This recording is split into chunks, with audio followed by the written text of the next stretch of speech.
Alright, so in my last video I talked about Martin Necas as a potential fit for the Vancouver Canucks as a player they could acquire this offseason via trade. And you know, after creating that video, I was really interested to see what you all had to say about the potential for Martin Necas becoming a Vancouver Canuck. And the responses that I got were pretty mixed. Some people were for it, some people were pretty heavily against it. Some people wondered if it would even be a possibility given the two teams' circumstances. And when we talk about Filip Hronek potentially being the trade piece back, a lot of people in my comments question whether or not this would actually even be a fair trade in the first place. So there's a lot of complexities that come with two different RFAs. And personally, I still would really love to have Necas on the Vancouver Canucks, but for the sake of today's video, we're going to push that to the side, and we're going to talk about three other UFAs on the market that the Vancouver Canucks should look at as potential acquisitions this coming off-season. The first one is a familiar face, and one player that we've heard a lot of rumors about throughout the past couple of days as a potential fit, Tyler Toffoli. And you know, Toffoli is a little bit on the older end, he's 32 years old, but the weird thing about it is no matter how old this guy gets, he just keeps on scoring goals, and he has been on a couple of different teams since he left the Vancouver Canucks. He was on the Montreal Canadiens, where he was a very good fit.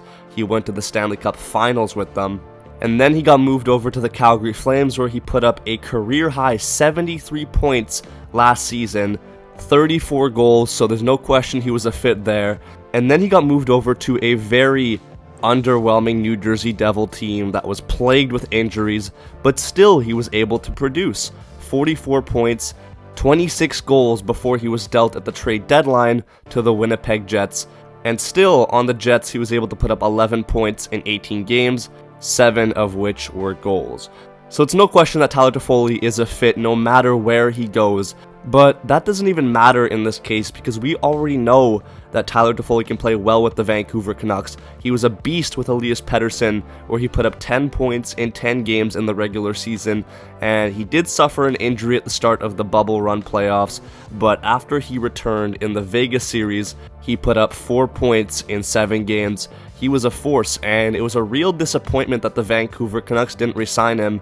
He actually wanted to resign, but was disappointed that the Canucks didn't give him an offer because Jim Benning was Jim Benning. And although that was really disappointing at the time, now we have a chance to get him back, and I feel like he still has some juice left in him to help the Vancouver Canucks in their win-now mode mentality. So could I see Patrik Allvin pull the trigger here on Tyler Toffoli? Definitely. Do I want him to do that? Sure, as long as he doesn't give him too much money. I think that somewhere in that $4 million range is perfect for Tyler Toffoli, but we'll see what happens there.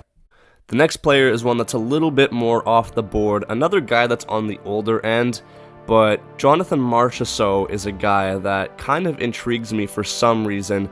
He was an original misfit on the Vegas Golden Knights. He is their all-time points leader and led them to the Stanley Cup last season, where he earned himself the Conn Smythe Trophy. This past season, he scored over 40 goals, a new career high for him. And it really looks like this is a player that has that Joe Pavelski type of longevity. So you could probably get yourself 3 or so more good years out of Jonathan Marchessault. The only thing that scares me a little bit with this player is the price tag. But if Patrik Allvin was able to move the Mikheyev contract, trade him for basically nothing just to free up $4.75 million, then maybe I could see it, but honestly, I'm just looking at that top line. Marchessault, Miller, Besser, that would be insane. So Jonathan Marchessault is a guy to look out for, maybe a little bit more far-fetched, but you never know.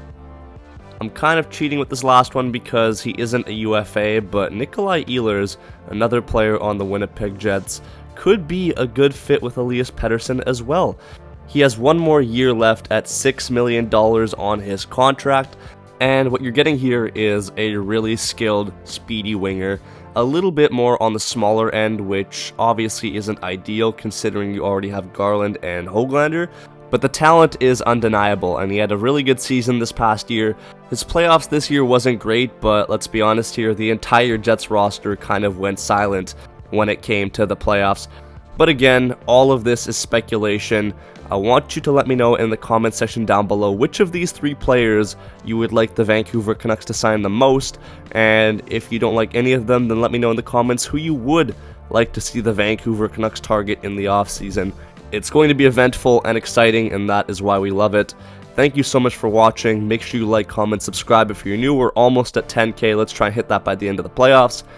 And yeah, man, I will see you all in the next one. Peace out and take care.